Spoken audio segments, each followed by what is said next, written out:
Okay, so we should be all here. Can I grab an audio check from each of you? And for those who are watching, I think we've got about a 15-20 second round trip, but if you can let us know in the uh, comments or in the chat. Yeah, Nathan, do you want to just make sure everyone can hear you? Hi there, this is Nathan Spatara. Can everyone hear me loud and clear? Yep, sounds good to me. All right. Okay, I think we're good. Yeah, Nathan, do you want to take us away? Absolutely, thanks, Max. Hi everyone, and thanks very much for joining us for the 2019 round of Flux Party AGMs, our annual general meetings. Today we've got a little bit to cover with you. Obviously, there's the formal part, which we'll start to begin with, and then we'll move on to some announcements and some discussions, and then round out the meeting today with some Q&A. So please feel free in the second or the latter part of the discussion when we get to Q&A to post your questions, and those of us on the call will do our absolute best to field those questions for you today. Joining me today is obviously myself, Nathan Spataro, Party Leader. I'm joined by Deputy Leader Max Kay, Campaign Executive Officer Dahi Gleeson, and Tom Setzelman, the New South Wales Registered Officer, to talk a little bit about the New South Wales state election. So without further ado, I'm going to jump in and open the Flux Australia Federal Party Annual General Meeting, and we'll explore some figures there.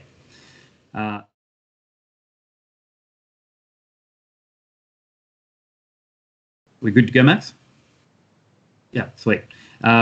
We did contest the federal election this year, as most of you will recall, and many of you were involved with.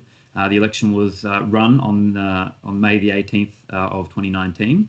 We contested 3 states for the Senate and 1 seat in the House of Representatives. Results were as follows. In New South Wales, we earned 3,562 first preference votes, or 0.08% of the vote total. Our candidates were Joanne Cotterill and Ben Rushton, both of whom did an amazing job, tremendously proud of their efforts. In Victoria, the incredible Dustin Perry and Seb Carey Wilson picked up 2,418 first preference votes, which was 0.06% of all votes. And in WA, Melissa Taff and Leo Treasure picked up 2,139 votes, which was 0.15% of the total WA votes. In the House of Reps, as I mentioned, we only had 1 candidate running in the 2019 election. That was Curtis Greening in the seat of Perth. Curtis picked up 602 votes for Flux, which is 0.69% of the electorate's total votes. From a membership perspective, we are sitting, as of January this year, we were sitting at 8,771 members. So that's an increase on 15% for the calendar year of 2019. The party received $24,239.11 in donations and donations in kind. Okay, that's the federal report done, and I'll now bring to a close the Australian Flux Party AGM. Now I'm going to hand it over to Tom Setzelman, the Registered Officer for New South Wales, who will be speaking about New South Wales's report and election results. So I now bring to order the New South Wales AGM. Tom, over to you. Hi everyone, I'm Tom Susselman. I'm the Registered Officer for Flux Party in New South Wales. So we had quite a busy year this year, since we also had a state election, as you might be aware of, which was held on the 23rd of March of this year. And so just some quick stats for New South Wales. Our current membership in New South Wales is at 2,387 members, which is a 30% increase from last year, which is fantastic. And in terms of donations, we received $9,797.35. So with regards to the election that was held in March, so I'm just reading off my notes here. We contested the Legislative Council and the Legislative Assembly. So in the Legislative Council, which is the upper house, we received 16,212 votes, which was 0.36% of the total vote. And these are first preference votes. And in the Legislative Assembly, in the electorate of Dubbo, who the candidate was Joe Cotterill, and was 5% of the total vote. And in the electorate of Willoughby, Ludo Meow Meow contested that electorate, and he received 384 votes, which was 0.8% of the total vote. So just a few notes as well. This was the first time that Flux contested a New South Wales state election. And so we ran a total of 17 candidates. 15 of those were in the upper house and 2 in the lower house. And while we didn't receive enough votes to win a seat this time, the Animal Justice Party actually managed to win a seat with just 2% of the first preference votes. And since we received 0.36, this means I think we definitely have a chance at winning a seat in the next election, since it's not a huge gap that we need to make up. And a few other things, we had help from about 50 volunteers on 32 different polling stations all over New South Wales, which was fantastic. So I just want to say a big thank you to all the volunteers who helped out with the campaign in one way or another. So just some special thanks, especially to Jason Gavriel, Ben Rushton, Ben Belingle, Joe Cotterill, and Dahi for all their help during the campaign, especially around organising volunteers and candidates. So just some forward-looking notes into this year and beyond. The next New South Wales state election will be held on the 25th of March in 2023, which is a few years away, so we've got some time to work towards that. And the next New South Wales local council elections will be held on the 12th of September of this year in 2020. So the New South Wales Steering Committee will likely be meeting early in this year to decide how we will contest the upcoming local elections. And I also want to note that there are currently some open positions in the New South Wales Steering Committee. So if you are interested in joining and helping out, you can just contact me. My email address is tom.sesselman@voteflux.org. I'm sure you can find, or just contact leadership.newsouthwales or newsouthwales.leadership. I should double check that. I will double check that. And yeah, just get in touch with, or you could even just contact leadership@voteflux.org and that'll come to me as well. So yeah, if you're interested in joining the New South Wales Steering Committee, get in touch. And that concludes my report for the AGM of this year. Thank you, Nathan. Right. Thanks for that, Tom. So with that, we will bring the New South Wales Party AGM to a close. Thanks very much. Okay, now we'll open the ACT Flux Party AGM. This one will be a very brief one.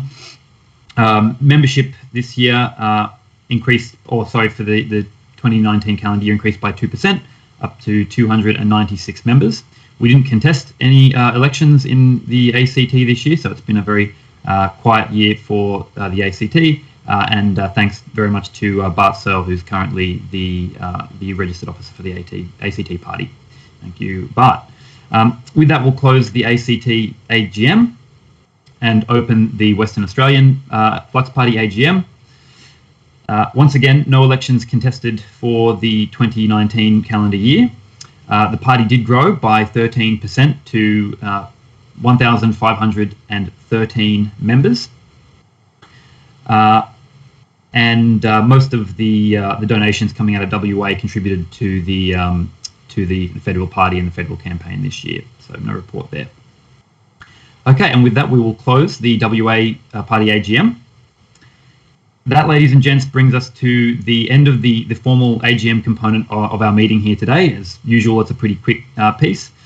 We're now going to move into more of a discussion and announcement piece here, where we've got a few things that we'd love to share and talk with you about. The first thing that we're going to be doing is talking about elections. And I'm going to pass over to Dahi to speak to us all a little bit about that. And he's got I believe we've got a little presentation as well to walk through with you.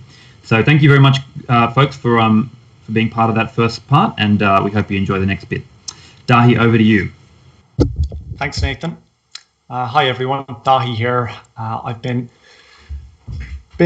reflecting back on what has been a very busy year for us from an election perspective, and a very exciting year And I think anybody who's been involved now for a while can see that with each year and with every election that's passing, we're gaining more and more competence and experience and learning an awful lot more about how to mobilize and make more of an impact. And so I'm going to share some information with you in a little while that I suppose can, now that we've run a few elections, we have some data, we're starting to see some trends, and it's just interesting the sort of things that we can pull out and learn on and reflect from. Max, can I just check that you'll be able to put the slides up on the screen? Just give me a thumbs up when they're rolling through. Okay. So as I said, 2020, it's been an exciting year. If you want to switch to slide 2, Max, we can see that it was a big year in a lot of ways, very newsworthy for us. I think we would have gotten out and had more engagement with the public than ever before. The amount of volunteers and candidates that we were running this year really helped us get out and start expanding the membership base and getting more people aware of what it is we're doing. And I know for myself, it was a really exciting time, and getting to have those conversations with people who are really hungry for what it is we're trying to do here. That in itself is almost reward in and of itself. But that being said, there is a lot of hard work that goes into running campaigns and getting out there, meeting and talking with people. And I just want to take a moment to draw attention to our candidates in 2019 and give a special thank you to all of those candidates listed on the slide above.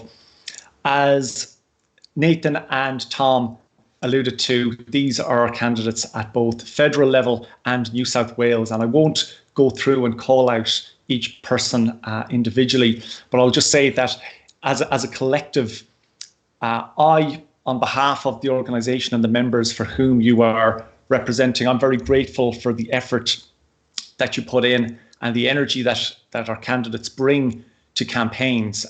It's really exciting, especially when we're having new people come on board as brand new candidates, and we're also having candidates who are running for a second time. And some, I think we're at people who have run twice. I think we might have some threefers in there. I'll need to check that. But the fact that we're gaining more experience, people are getting a few chances to run in different elections and gain that competence is something that I think will really stand to us in the coming years. Some other notable mentions to thank. Obviously, a big thank you to all the friends and partners of everybody who's involved in our organisation. The effort and dedication that's required often puts a big strain on people's lives, and that effort and dedication can only be put in with the support of partners and families and friends who are there for us to encourage us to keep going and to give us feedback along the way and to help us carry things in and out of the car and all the other tasks that are involved in just keeping the ship afloat. Another special thank you to all of our election day volunteers. So all the people who on the big day when everybody comes out and starts really thinking about who they want to represent them, who they want to vote for, that we have people out in front of the schools, in front of the voting centres, representing Flux with T-shirts and banners and information and their personalities. That's one of the magic moments of running campaigns. And I think it's the fuel that drives campaigns is ultimately the experience that we get going. Well, to quote a cliche, the real winner is like the friends we make along the way. And it is absolutely true, because ultimately we are a people, like an organisation that is about people out at the grassroots level. And so having our volunteers out there on election day is really special. There's also a good number of working group, like volunteers who sit behind the scenes and who ensure that things like social media and newsletters and events and flyers and T-shirts and everything gets organised. And I want to thank each and every one of those people who have been getting involved this year and for your efforts to date. And I would encourage anybody who is interested in getting involved to stay tuned as to how you can find out more information about getting involved in working groups and volunteering. Also, a special thank you to all of our national steerco and various steerco members across the organisation. The steercos are really where it's the driving seat of the organisation, where the accountability rests to ensure that things actually get done before election day and before documents need to be submitted. And aside from people who are already mentioned, just a special thank you to Joe Cottrell, who put in a huge effort this year in helping us get a better handle on organising our membership. Ben Rushton at National Finance, Rhys Conley-Jones, who has been instrumental in helping us think about how we manage holacracy in the organisation, which I'll speak to in a while. And Alison Brewer for all of her contributions as well at National Steerco level. And a quick call out to Deb Robbins, who was looking after everything in Queensland, and Ben Bolingle and Tom Sesselman, who are keeping everything going over in the East Coast. They are the people. If you want to meet the people who really are the heart of the organisation and the blood that pumps through its veins, those are the people to speak to, because their passion really is infectious, and I hope that many people get infected by their passionate disease. So I'll get Max to skip on to the next slide, where I'm going to just quickly go through some trends and patterns that we might start to observe from the election results, given that we had 2 elections this year, New South Wales in March, federal in May, very, very busy time. But that now brings us to 4 elections to date, including the initial foray in federal 2016 and our coming of age, or our coming to a distributed sense of organising with WA 2017.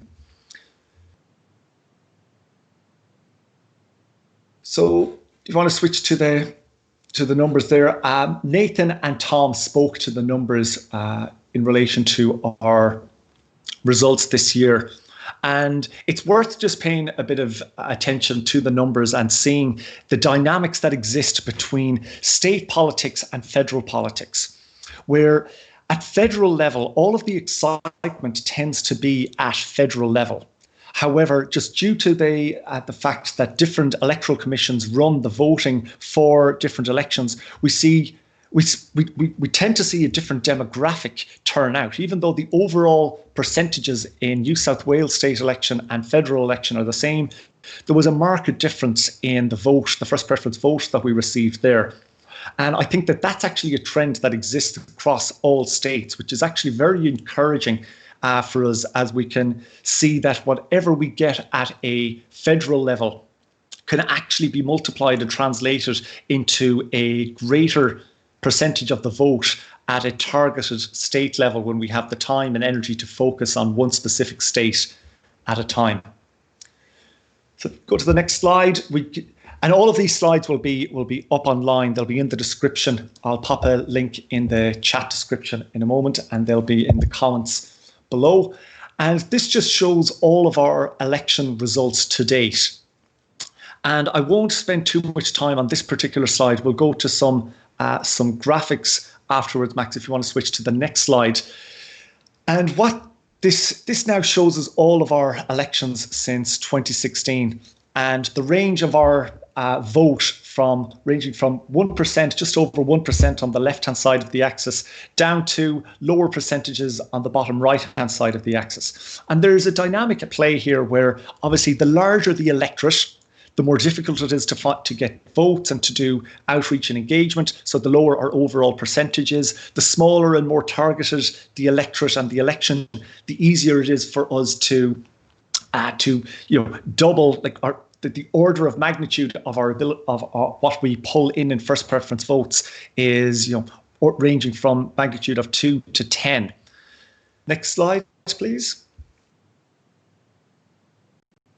And so this slide just puts labels so you can see the difference between the upper state federal election, the state elections, and the majority of our candidates to date, where we've run in different electorates, has been through the WA campaign. And there's a bit of a spread there in terms of the level of vote that we achieve across all those areas.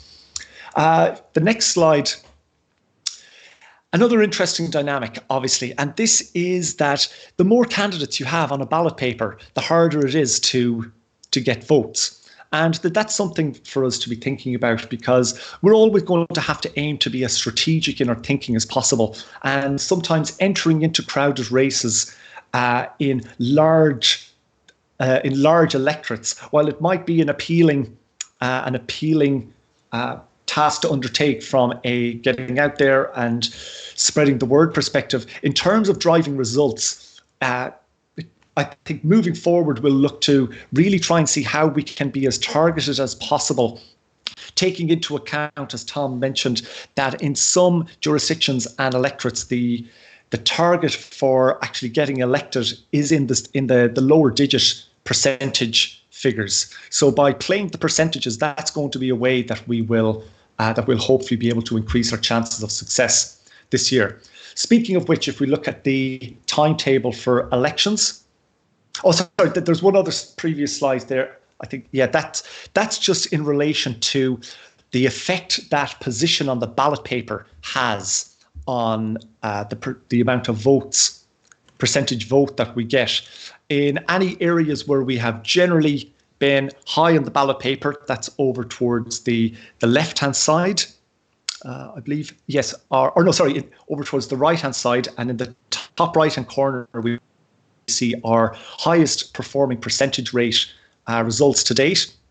And those have also been areas where we have had a placing high up on the ballot. And so it's really interesting to see the effect that even just small differences like that can make in terms of multiplying our percentage vote in 2 or 3 or even 4. So taking a look at the election timetable upcoming, there is a number of elections across Australia in 2020 and into 2021, and you can see them all laid out there. Now, the reality of our situation and logistics at the moment is that from a state level, we are probably most active in New South Wales, Western Australia, and to a smaller extent Victoria, where we still have some work to do in the registration front. But the next real strategic focus for us in terms of elections will be the WA state election. And there's a number of strategic factors at play there that actually significantly increase our potential chance of success. And that's something that I'll get into at a later stage outside of this meeting, when I deliver the next update in March 2020. But just to put it on people's radars, that from a whole organization perspective, the next real big eyes on the prize event and campaign for us will be WA March 21. So in March 2020, campaigns working group will send out the kickoff notice or information on how people can get involved, and I'll speak to that in just a moment. Actually, Max, if you want to skip forward 2 slides, I'll just close out on that. Yes, so the next update from campaigns will come in March, and it will primarily focus on how to get involved for WA 2021. Thinking, getting a campaign up and running 6, 9, 12 months out. And a key focus for people to get involved will be around events, people organising events in their own localities and areas to encourage networking and really starting to bring more people to the organisation and the organisation to more people. And we will additionally be looking for onboarding new talent into the organisation to help with this campaign. And primarily up front, the initial call will be for people working in the content creation space. So anything to do with writing, video content, social media, etc. We'll be looking to bring those sort of skills on board in the short term. We'll also communicate some information about preparation for the launch of the Flux app this year, and how people can go about setting up meetings and demonstrations in their own area. Because something we have to remind ourselves of is we've been working on this for a while. We've been thinking about this for a long time. We're so au fait with all the terminology and the thinking that goes on with it that we have to be careful that we don't leave anyone behind, and especially new people who encounter our idea via the technology on day one. We need to ensure that we're able to onboard people from all walks of life with all different ranges of experience using smartphone technology and web technology. And so there will be a huge role for members and volunteers to play in facilitating with the outreach and onboarding of people into the app and explaining what it is we're about. So all of that will come in the upcoming update in March. Now I'll quickly revert back to holacracy and speak about that for a moment. So holacracy is, for those who aren't aware, is a mechanism or a process or set of processes and methodologies and thinking for how to manage and run an organization where you try to dissolve the hierarchical structures as much as possible, push responsibility down into the organization as much as possible, ultimately to empower people and to try and get things done as quickly and efficiently as possible. It's used in some big organizations, and there's a couple of books been written about it, but we would be one of the leading edge organizations using this. And we've implemented it since 2018, and it's used predominantly at circle level and various working group levels for our regular structured meetings. And there have been some pros and cons to implementing this process. And some of the pros include that as a methodology, it's very good at helping people clarify what it is they need to get their job done. It brings things back to a really laser focus on identifying what is it that people need from each other, and really just been direct in asking what it is we need in order to move forward. And now this means that there's less time spent on discussing how things get done during meetings. And that's one of the cons that I'll speak to, in that there is a significant, you need a lot of offline communication to discuss the hows and the whys of what it is you're trying to do. And so finding time for structured water cooler chat, as we call it, is very important to ensure that the holacracy meetings are as efficient as they can possibly be. That being said, when people are briefed and know what is going on, the holacracy structure does allow for very efficient meetings. And I personally have found, and I've gotten feedback from people this year, that we have had a refreshing amount of meetings where things went really quickly, not just quickly, but getting a lot done in a small period of time. And when you're trying to bring people together from different time zones and different locations, a dynamic like that is really important. And aside from the update, that's the report from campaigns. There will be these slides will be put up online, and in the report or in the update that will come in March, there will also be additional links and information providing context on anything that I might have spoken to, or any unanswered questions that might come in through the chat today. So thank you from campaigns, and Nathan, I'll pass it back to you. Great, thank you so much, Dahi, and thank you very much for taking us through that. Everyone, I hope you found that really valuable. And as Dahi said, everything is going to be up online, so please, if you're really interested, jump on the website, take a look at all of the awesome data and graphs that Dahi's put together on our election results and where we're headed. So just before I move on, just wanted to echo a couple of things that Dahi said there, particularly just a big thank you from myself for everyone who's been involved over the past 12 months, particularly around elections.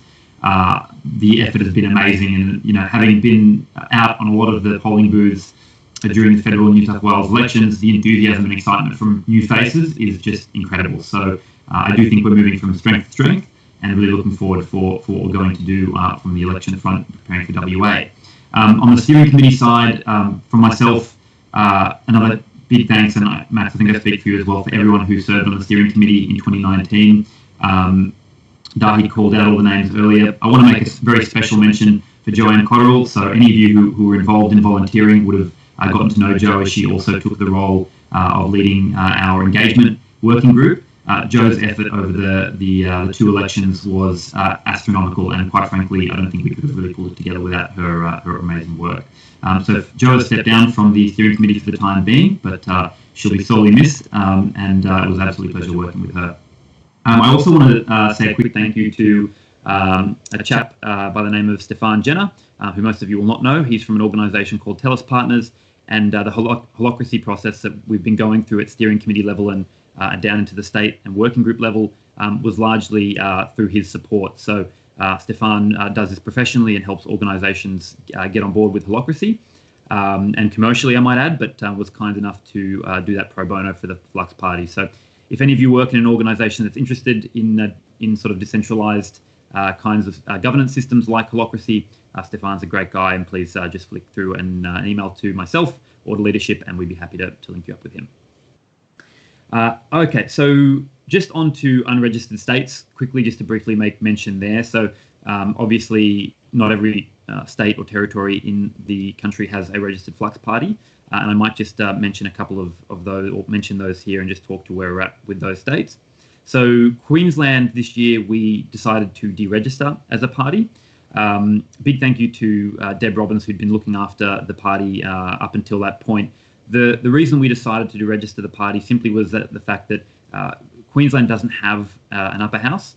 Many of you will be aware of that. And from an electoral perspective, it makes it incredibly difficult to actually win a seat. So the other factor there is that Queensland also has a very, very, let's say their reporting cadence is quite high. So there's a lot of work that needs to be done to preserve the party and keep the party registered. And given the difficulty actually winning a seat in Queensland and that reporting burden, we decided for the time being it made sense to have the party deregistered. So that's not to say that we're not still excited by the fact that we've got many supporters in Queensland, and naturally those folks will be able to participate at the next federal election, but we will not be contesting at this stage the next Queensland state election. Victoria. So Victoria was a state that we did seek to get registered in, and as some of you will be aware, unfortunately we narrowly missed out due to membership numbers. This is a challenging process, and everyone who was involved will know that it's not easy to get those numbers, but a tremendous amount of effort went in from people not only in Victoria but people outside of Vic to help make that happen. I want to call out particularly Andrew Heath, who I saw just dropped off earlier, Ben Berlingle, Scott Millington, and Warwick Humphrey, the Victorian team who at the time were just doing tremendous work to try and get us registered. But unfortunately, we missed out, and that was an election that we weren't able to contest. So for the time being, Victoria remains unregistered, and given it's still a while to another election, it will probably stay that way until such a time that we actually need to get that together.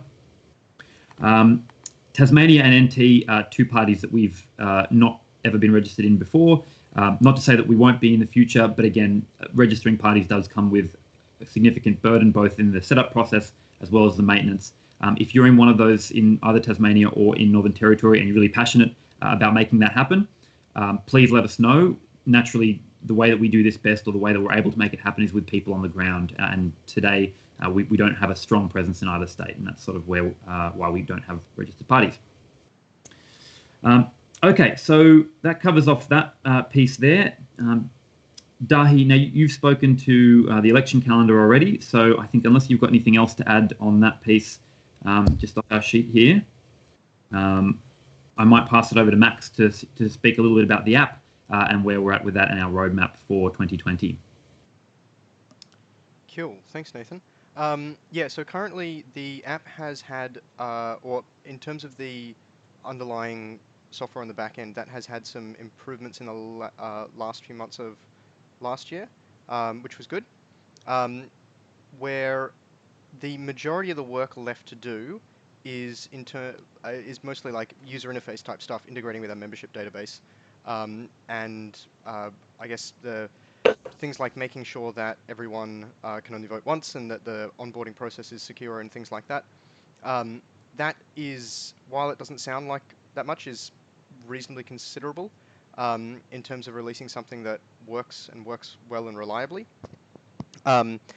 That said, I'm fairly hopeful that we'll have a demo up by March. Ideally, that's what we're aiming for, given Dahi and the Western Australian campaign. So that's sort of where we're looking at now. The initial build will be very simple. It's not going to be feature-rich. It'll essentially just be a yes/no, agree or disagree type thing. We've had some fantastic work actually from Kip Harrington, who's been working on scraping Australian parliamentary data, and then I think maybe Western Australian as well. And so that's the bills and so on that will go through it and allow people to vote on it. Sorry, Kip Crossing, not Kip Harrington, my mistake. Thanks, Dahi. Sorry, Kip. Yeah, so that's sort of roughly where we're at. There's sort of, I guess there's a few thoughts about how we can proceed in terms of testing and involvement in all those sort of things. So expect an update early this year sometime with a bit more detail about that and how you can get involved with testing or trying things out. So that's roughly where we're up to at the moment. Great. Thank you very much, Max. Awesome. Well, look, everyone, that brings us to the end of our agenda. I'd just like to round this out, and before we head on to Q&A, by just saying, if you've heard anything here today that's of particular interest to you, that you think there's a place where you can help out and get involved, you think that perhaps you want to become a leader in the organisation in some respect, please let us know. I think Ben's popped all of the relevant email addresses, or he is now a bunch of relevant email addresses in the chat. Please shoot through an email. This year is going to be a really exciting one for us as we gear up towards WA, so there'll be a lot of buzz, and we'd love to have you involved. So now we'll move on, and we'll jump into some Q&A. Folks, if anyone's got any questions, please drop them into the chat. There is a slight delay, so do bear with us between us reading the things on the chat and then being able to respond. But if anyone's got any questions, jump in, and then I'll moderate, and whoever's probably best suited will take your questions. And if there are none, then we'll call the meeting to close. But we might give it a couple of moments for anyone who's thinking about dropping something in the chat. I think Ben Billingle mentioned that he would he's collated some and would feed them to us over Discord. Okay. If he's around. But yeah, do we have we compiled a list of the preliminary questions before the AGM so far, or? No, I believe they were already addressed. Okay, cool. Give it a moment, and we will look while we're waiting. I might as well read those. So we did have one. We had one question from Anonymous a few days ago asking, has having Patreon helped with running Flux? So the answer to that question is yes, absolutely. Patreon's been great. We do now have a little income stream that's regular and monthly. For anyone listening who hasn't donated or hasn't set up a contribution via Patreon, it's really easy to do. You can set up a donation for as little as $3. Obviously, more than that helps. 15 would be fantastic, but if you can donate at least $3 a month, that would be tremendous. It just helps us keep the lights on. There are a bunch of recurring expenses that the party has to pay for, email addresses, there's tech stuff. So anything you can do there would be fantastic. And we'll get Ben to drop a link into the chat as well so that everyone can see that. The other question that I think we had here. Can we had one from Liwimi? I'm not sure how to pronounce your name there, but the question was, has Flux considered implementing the app/IBDD to govern the party itself? So yes, we've thought about this for a long time. The initial idea was definitely I guess it was very romantic in how things would proceed, where basically everything would go through the app. That is understandably not a particularly practical way to run things. The issue with governing things via IBDD is that issue-based direct democracy works well for sort of communities with lots of divergent interests. So if you think about a normal community around a small town, some people are concerned about traffic, and some people are concerned about housing stuff, and some about public parks, and some about local schools, and so on.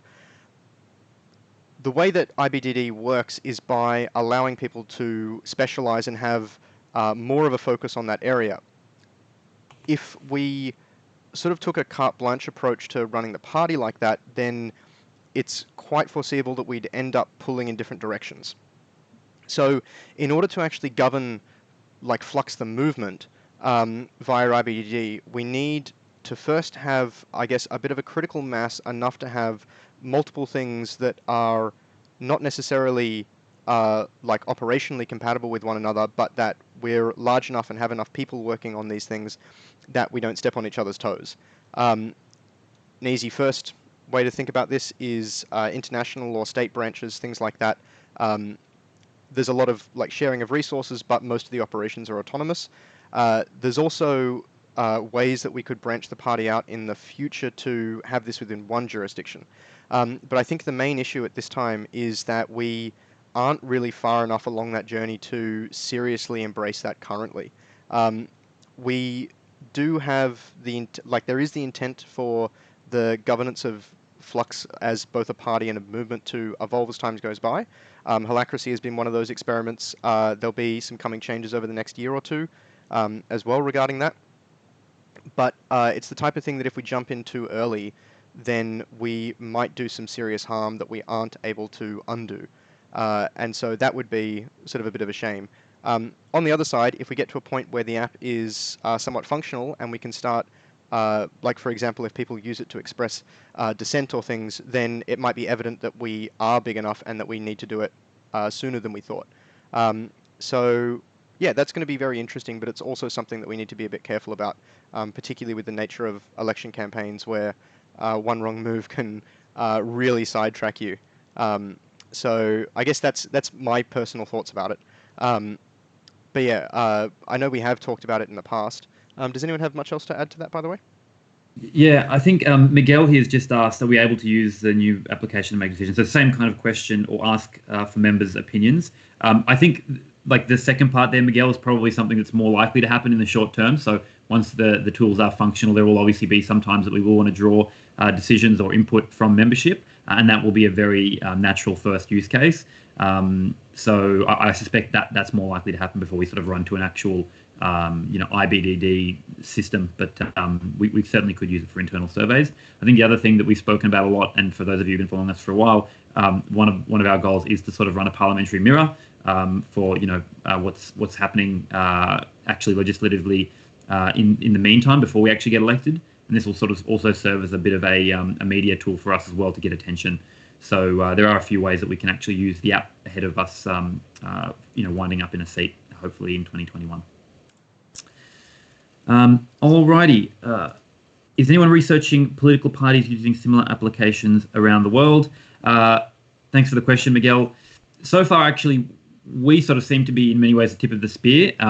There are a lot of organisations that actually reach out to us wanting to do similar things. Our ability to support them naturally has been a little bit limited just due to our resources. But so far, we're not aware of anyone really doing quite what we're doing in practice and actually running election campaigns. If anyone is aware of anyone who's actually using technology like ours to run elections and run a party, please let us know. But at this stage, most folks who want to do something like that tend to reach out to us because, as far as we're aware, we're sort of the tip of the spear. Yeah, it might be worth mentioning that there have been parties who have done that in the past, and there are definitely parties that run on a more simplistic platform. So like pure direct democracy sort of thing. Most of the parties that have been created in the last few years around these sorts of ideas, or most of the movements, have chosen not to go down the route of establishing political parties themselves.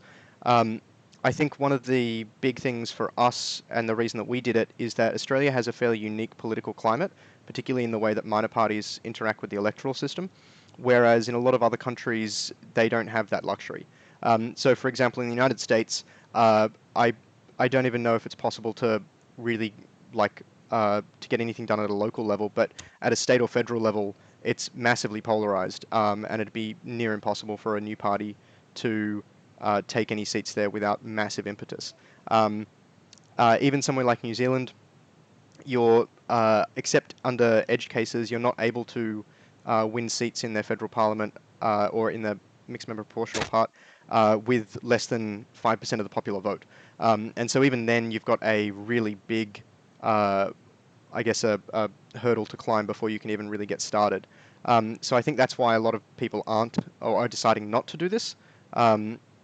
However, I think it's also one of those things that it's pretty evident that people are looking for other options. So there's a bit of tension between those two approaches. It's very difficult to run in elections, but someone's got to, or someone's got to be there at the right time, I guess. Yeah, I'll draw people's attention as well to the DM organization in Europe, which is a bit, I suppose, a specific example of the sort of things that Max was talking about, in that it's a distributed organization across Europe, a progressive movement formed by Yanis Varoufakis and other people post the GFC in Europe in the late 2000s. And they are working with different political parties in different countries. And they use a very simplistic style direct democracy voting system on their website among their members, just to start gaining a bit of consensus around what it is they're going to focus on in terms of policy, and what it is they'll try and advocate at different in different environments and arenas. But they don't use a binding mechanism. It's simply more of a way to try and establish consensus for their movement.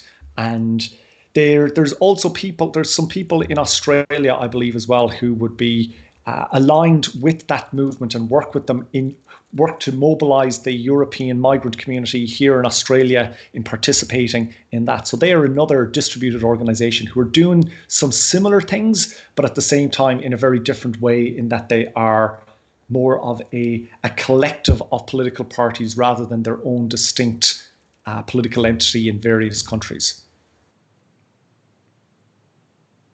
Awesome. There's a couple of examples, and I think we've just got a couple more popped in the live chat there. So, yeah, there's a few others out there. Thanks for that, Miguel.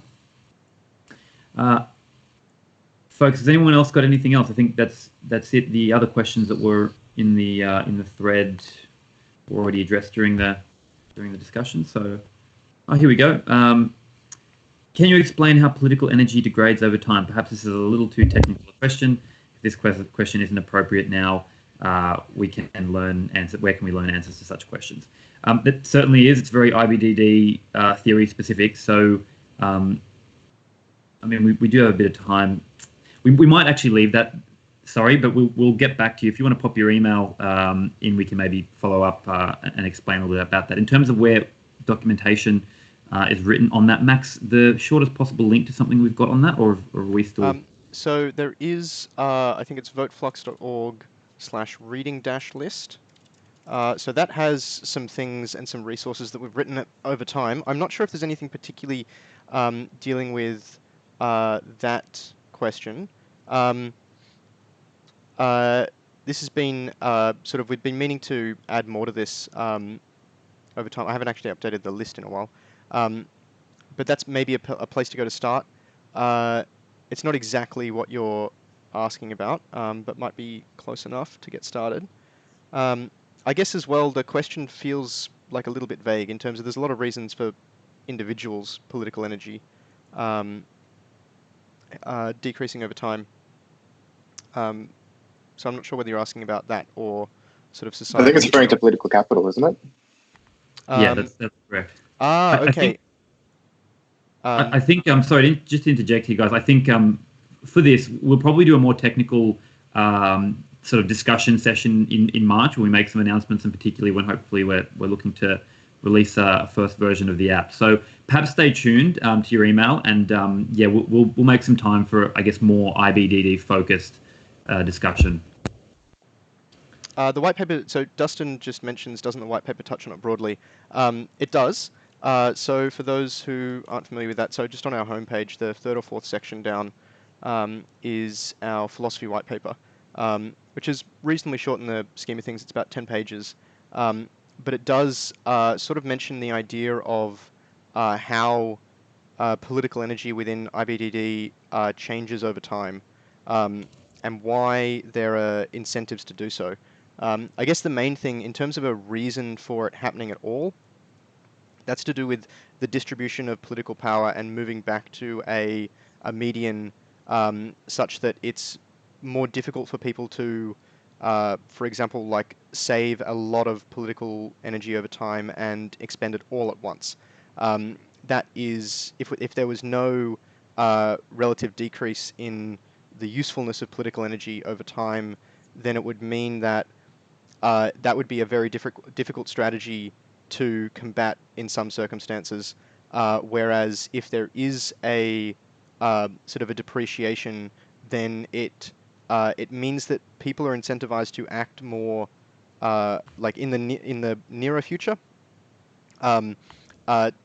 which then sort of gets them to participate in what's going on at the moment. Yeah, while also sort of preventing that sort of malicious behavior. So maybe that. That's actually a pretty good response to the question, Max. Well done. Awesome. Okay, Miguel, I think has got just made another point here about explaining how the model will work. So Miguel, I think perhaps one thing that might answer your question. One of the things that we would like to do this year, and it's sort of been on the cards for a little while, is putting together naturally there's that introductory video that we've had for a while, but we're thinking about sort of a more broken down series that's perhaps animated or whiteboarded that will explain in a few different with a few different little short videos how we intend the system to work. And it won't obviously get too specific, but it will be brought thorough enough that most folks will be able to understand what it is we're trying to do and why we're trying to do that. And that'll be something that you can share very easily with friends and family that people can get up to date with. So that's on the roadmap for 2020. Excellent. All right, cool, guys. Well, we've had some great discussion, particularly two of you right at the end there, so thank you very much. There's obviously the white paper, so if anyone's interested in reading and hasn't yet, there's a link there in the chat. If there's nothing else in the next couple of moments, questions, we might wrap it up there. Gentlemen, did anyone on the call have anything else they wanted to add before we round out? I'll just add that, just to remind people that the Q&A section of the members' website is always open, and we will aim to do more of these Q&As in the coming months, and especially in the lead up to launching the app. So any of those questions that you have, please put them in the Q&A, because that gives us a space to curate and store these questions so other people can come along and read through them. You can also send questions there's an email on our website, questions@VoteFlux, send questions there, because it's the questions that people ask that we'll need to explain. Like, we need to identify our blind spots and figure out what are the things that we take for granted. So questions are a really useful way to contribute, and don't worry if it takes us some time to get all questions will be addressed at some stage, and we really value that input because it helps us refine what it is we're trying to explain and communicate to people. So the Q&A section in the members website and the email address, or you can just pop them into Facebook as well. And I know our social media team are fantastic at answering people's questions and queries and giving them resources. Great. Thanks, Dahi. Well, look, thank you everyone so much for joining us. It's been great to give you guys all of these updates and to answer a few questions. I think, and correct me if I'm wrong, Max, but I think this might be the best we've done in terms of continuous viewers for one of our AGMs in real time. I think we've sort of had mostly in the mid-30s the whole way through, so it's been really good. It's slightly more focused than my attempt last year. Yes. And it is good to keep things focused. I think it lets everyone get everything that we want to get across. So I hope you've all enjoyed it.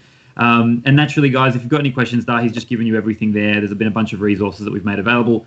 And please don't forget, if you haven't already, jump on the Patreon page. And even if it's just a cup of coffee a month, it makes a big difference to the party's expenses monthly. So thanks once again very much, Max, Dahi, and Tom. Thanks for being on today. And we'll speak to you all very soon in the next update in March. Thank you. Thanks. Thanks, everyone. Thanks, everyone. Cheers.